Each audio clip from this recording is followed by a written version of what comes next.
seluruh konsesi-konsesi gas yang ada di Indonesia, kami akan memprioritaskan kebutuhan dalam negeri, khususnya energi dan bahan baku hilirisasi. Dan ini yang nanti akan menghemat juga impor energi. Hubungan Indonesia dan Singapura tengah memasuki babak baru yang menarik untuk dicermati.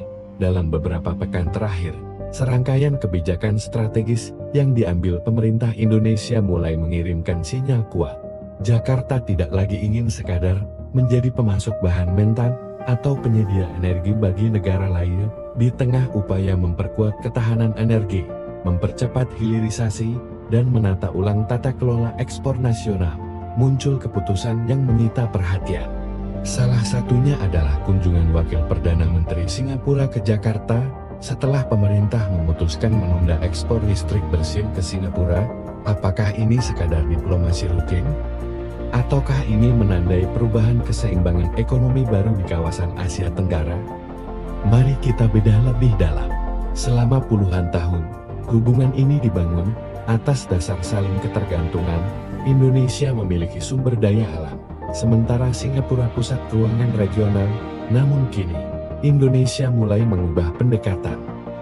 Pemerintah di bawah Presiden Prabowo Subianto menegaskan sumber daya strategis harus memperkuat kebutuhan domestik.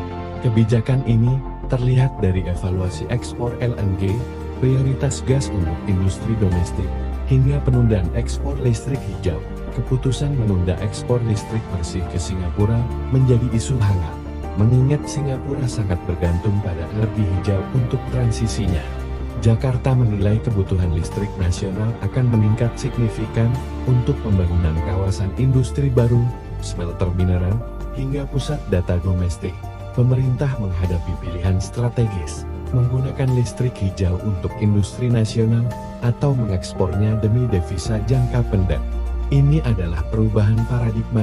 Banyak negara maju menggunakan sumber daya mereka untuk membangun industri di dalam negeri terlebih dahulu.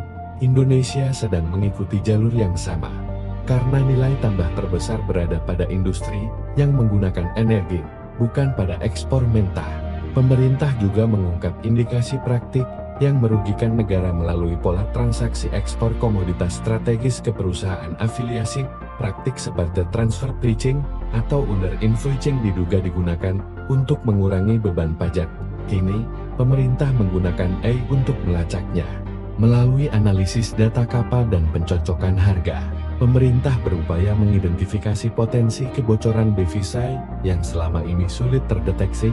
Kesejahteraan negara ditentukan oleh seberapa besar nilai tambah dan penerimaan yang berhasil dipertahankan di dalam negeri. Gas bumi kini diprioritaskan untuk industri dalam negeri demi mendorong hilirisasi dan mengurangi ketergantungan terhadap impor energi. Bagi Singapura, perkembangan ini merupakan tantangan.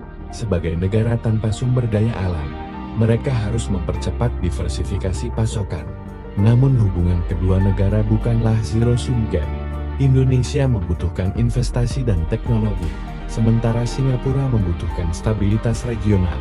Tren ini mencerminkan proteksionisme global terhadap sumber daya strategis, energi, mineral, dan pangan kini menjadi instrumen kekuatan nasional. Indonesia yang memiliki cadangan nikel terbesar dunia kini memiliki daya tawar yang semakin kuat dalam geopolitik kawasan. Indonesia berusaha memastikan sumber daya nasional menjadi fondasi industrialisasi jangka panjang, bukan sekadar keuntungan sesaat. Indonesia kini tidak lagi hanya menjadi pemasok. Kita sedang berupaya menjadi pusat produksi dan kekuatan ekonomi baru di Asia Tenggara. Jika transformasi ini berhasil, dampaknya akan mengubah peta ekonomi kawasan dalam tahun-tahun mendatang.